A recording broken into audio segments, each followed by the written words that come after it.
nazad u pregled Crne hronike. Danas ćemo da prođemo kroz sve ono što se desilo. Vjerujte mi na riječ, toliko se toga desilo da će vas potpuno iznenaditi. Iza nas su sati ispunjeni dramatičnim vijestima iz svijeta, ali i iz regiona.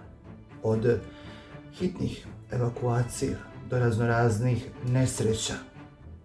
Ponovo ćemo naravno da pređemo kroz najaktuelnija dešavanja koja su zaista i uznemirila javnost. Današnji pregled počinjemo događajem koji je potresao čitav svijet. U ranim jutarnjim časovima snažan zemljotres pogodio je Japan.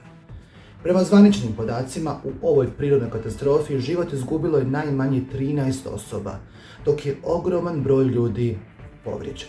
Vidjeli smo fotografije i tržnog centra koji je onako na pola uništen, a hitna evakuacija iz njega se dešavala. Neki su ljudi čak bili pod ruševinama. Prvi udar izazvao je paniku među stanovnicima.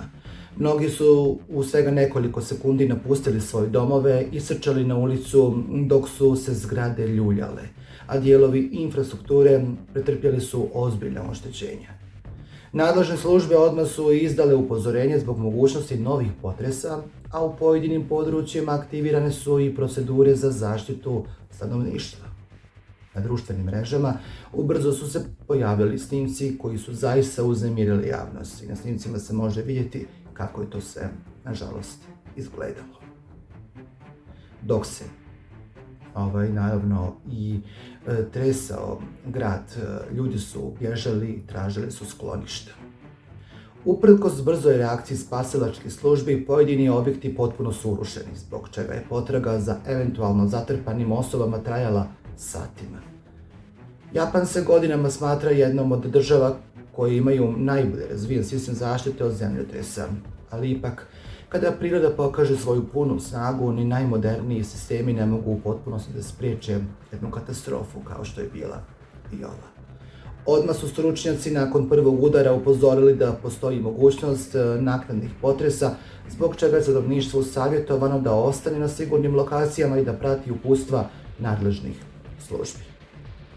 Dok su spasilačke službe neumorno radile na terenu, porodice nastradalih, ali i nestalih, prolazile su kroz najteže trenutke. Svaka informacija bila je od ogromnog značaja, a broj žrtava i povrijeđenih mijenjao se kako su i pristizali novi podaci, to jeste nove informacije.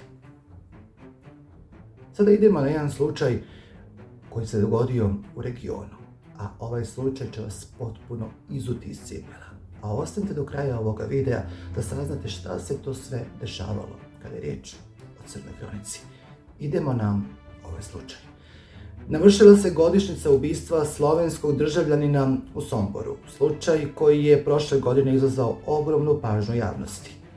Tog dana ponovo su se otvorila brojna pitanja o okolnostima zločina, istrazi i svemu što je uslijedilo nakon ove svirepe tragedije. Podsjećanje radi na ovaj događaj vratilo je u fokus sve detalje koji su bili poznati istražnim organima. Tokom istrage prikupljeni su brojni dokazi, saslušavani su svjedoci i analizirani su tragovi kako bi se rasvijetlile sve okolnosti ovog slučaja. Porodica ubijenog ni godinu dana kasnije ne krije da je bol ostala i jednako velika. Svaka godišnjica podsjeća ih na dan koji im je zauvijek promijenio život. Građani Sombora također se sjećaju događaja koji je tada izazvao ogromnu zabrinutost. Vijest o zločinu brzo se proširila regionom, a istraga je bila pod posebnom pažnjom javnosti. U ovakvim slučajevima vrijeme često ne umanjuje težinu tragedije niti bol porodice. Naprotiv, porodica traži brojna saznanja, traži odgovore, a svako novo podsjećanje vraća bolne uspomene. Nažalost, to nije bila jedina priča koja je u posljednjih dana privukla ogromnu pažnju javnosti. U nastavku pregleda donosimo priču o ubistvu žene porijeklo sa Balkana. Ona je ubijena u Americi, a slučaj izazvao je zaista lavine komentara. Toliko je potresan da liči na neki thriller. Dok se i naravno pričalo o ovome, ljudi su se pitali šta se dogodilo, da li je moguće. jer niko nije ni slutio ovako nešto. Riječ je o ubistvu Vere, žene porijeklom iz Srbije, koja je godinama živjela u američkoj saveznoj državi Teksas. Njena smrt izazvala je ogromnu pažnju i u Americi, naravno na Balkanu jer žena dolazi iz Srbije. A istraga je od samog početka pokušavala da utvrdi sve okolnosti pod kojima je izgubila život.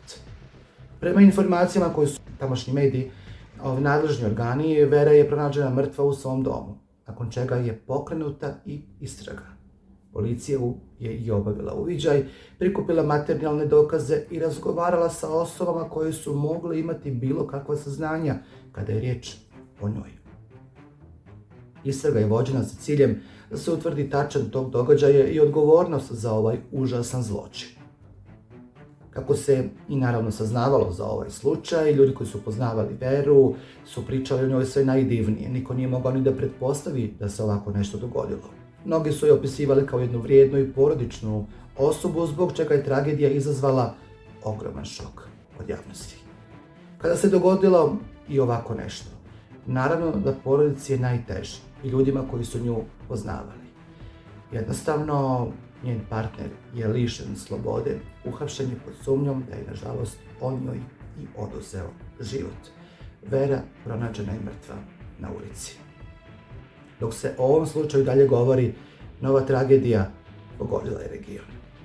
Jedna od najpotresnijih vijesti posljednjih dana bila je saobraćajna nesreća u kojoj je život izgubila trudnica Viktorija. Ta zaista vijest potresla je mnogi i naježila ljude od tuge i bola. Vijest je izazvala brojne reakcije jer je u jednoj nesreći ugašen mlad život, ali i život njenog nerođenog djeteta. Čekala je ćerkicu. Prema informacijama koji su saopštili nadležni organi, nakon nesreće na mjesto događaja odmah su stigle ekipe hitne pomoći, policija i vatrogasci. Ljekari su pokušali da pomognu povrijeđenim, ali za Viktoriju nije bilo spasa. Policija je obavila uviđaj kako bi utvrdila sve okolnosti pod kojim je došlo do ovakve neke tragedije. Viktorija i njen sin krenuli su kod doktora, nažalost poginuli su i ona i njen sin i dijete koje je čekala, bila je trudna. Smrt mlade žene duboko je potresla njenu porodicu, prijatelje, poznanike, a društvene mreže ispunjene su njenom fotografijom i riječima oproštaja ispod iste. Nažalost, ako ste mislili tu kraj crnim vijestima, prelazimo na još jedno. U Sokobanji dogodila se još jedna ozbiljna saobraćajna nesreća. Prema informacijama koji su saopštili nadležni organi, vozač iz Beograda osumnjičen je da je automobilom udario pješaka, nakon čega je i lišen slobode. Na mjesto događaja odmah su izašli policijski službenici kako bi naravno i obavili uviđaj i prikupili sve tragove koji su bili potrebni za dalju istragu. Protiv osumnjičenog je pokrenut postupak u skladu sa zakonom, dok će tačne okolnosti nesreće biti utvrđene tokom istrage. Naravno da je ovako nešto jako tragično, užasno i ponovo nam naravno probudi želju da uputimo apel, da uvijek budete oprezni u saobraćaju, nebitno da li ste pješaci ili vozači, morate biti oprezni, otvoriti oči jer nažalost dešavaju se raznorazne stvari. Proteklih dana su saobraćajne nesreće bile među najčešćim temama u Crnoj hronici, a svaka od njih za sebe ostavila i porodice koji su izgubili svoje najmilije. Ovim završavamo današnji pregled najvažnijih događaja iz svijeta Crne hronike. Nastavit ćemo naravno da pratimo razvoj svih ovih slučajeva, ali i novih da vas adekvatno informišemo. Hvala vam što ste bili uz mene. Ukoliko želite da pratite raznorazne sudbine, najnovije vijesti iz zemlje, regiona i svijeta, ostanite uz naš program. A čuvajte sebe i svoje najbliže, a mi se vidimo u narednom.